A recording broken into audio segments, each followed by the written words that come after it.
Oui, bonjour. C'est Donald Imperator qui revient encore dans ces 7 minutes. Voilà.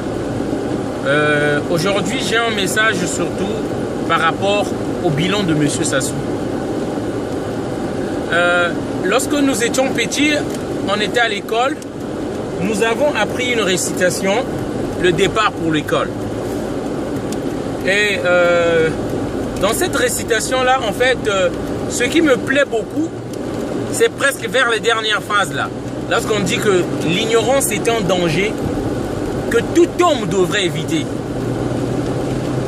Et lorsque aujourd'hui je pèse le sens de ces mots-là, lorsqu'on est tout petit, on ne comprend pas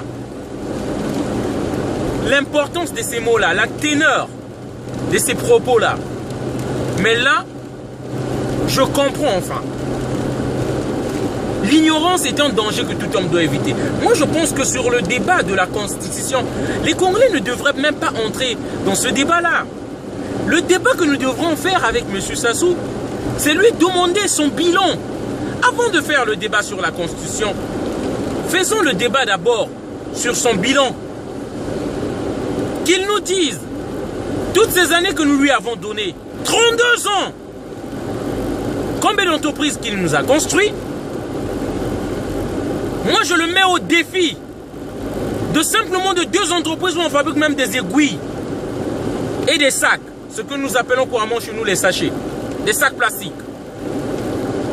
Je le mets au défi. Donc, avant aujourd'hui qu'on fasse des débats sur la Constitution, si on est un peu intelligent, demandons d'abord le débat sur le bilan. Qu'est-ce qu'il a fait de toutes ces années que nous lui avons données? Et qu'est-ce qu'il compte faire de ces 5 ans? Ou peut-être 7 ans encore qu'il cherche là. Un quinquennat ou un septennat qu'il cherche encore. Parce que, si vous comprenez bien, M. Sassou a toujours gouverné grâce aux idiots du pays, les naïfs, les imbéciles. Voilà. C'est ça la vérité, excusez-moi. Il a toujours gouverné parce qu'il sait que il y a des bébêtes qu'il peut tromper. Donc, je demande franchement, sans parti pris,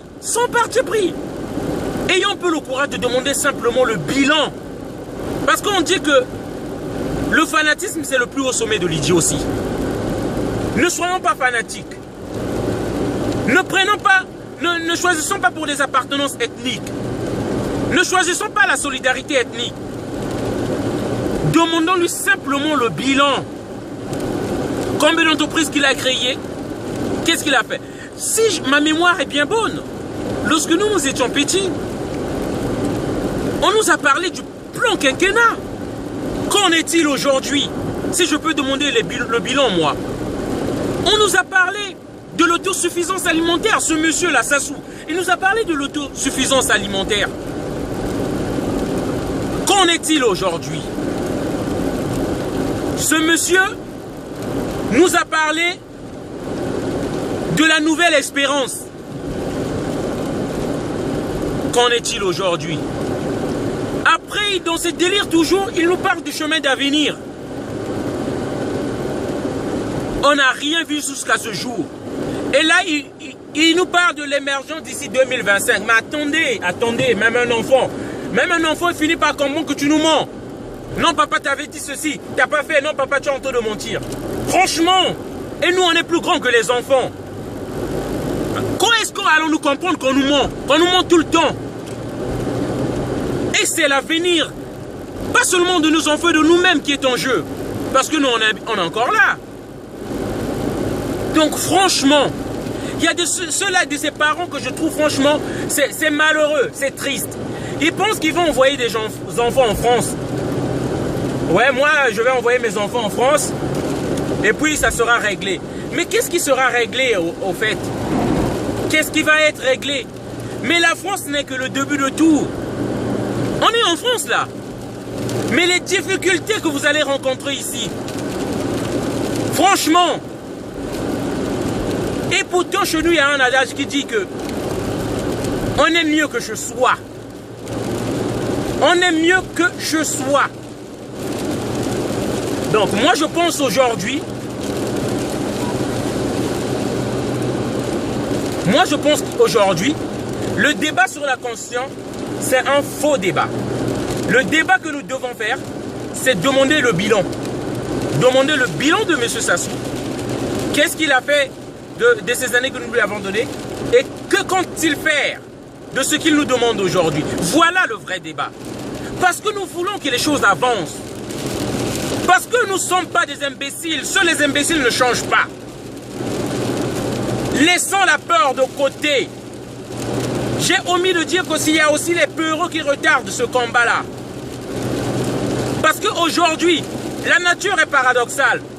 Elle donne aux idiots la force, la brutalité, et aux hommes intelligents et sages, ils donnent souvent la faiblesse. Elle donne souvent la faiblesse. Pardon. Et ce qui fait que ceux qui sont sages et intelligents, par peur de ceux qui sont idiots, par la peur de la brutalité de ceux qui sont idiots, se taisent. Et finalement, leur intelligence ne sert plus à rien. Tandis que ceux qui sont bêtes et incompétents, amateurs, ils s'imposent par la force. Et voilà que nous nous retrouvons dans un gouffre, dans l'apocalypse que nous avons aujourd'hui au Congo. Résistons-nous, frères. La politique ne veut pas dire danger de mort. Ici en France, on fait la politique, ces gens vivent calmement. Ils vivent et ils mangent bien ce jeu. Ils ont peur de rien. Et je pense que nous pouvons installer cela au Congo avec la volonté de tout le monde.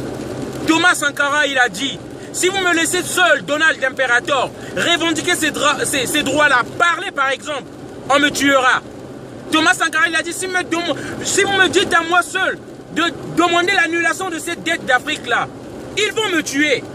Mais si nous partons tous, nous y arriverons. Regardez la sagesse de ces paroles-là. C'est pourquoi je demande, c'est tout le monde. C'est tout le monde qui doit parler. C'est tout le monde qui doit dire que non. Les choses doivent changer au Congo. L'alternance démocratique doit se passer dans la paix, dans la tranquillité, dans le calme. Voilà. C'est ça qui devrait être le combat de tous. Merci encore. C'était encore le clash de Donald l'Impérator. Pour une prise de conscience collective. Allez, bonne journée à tous. Merci.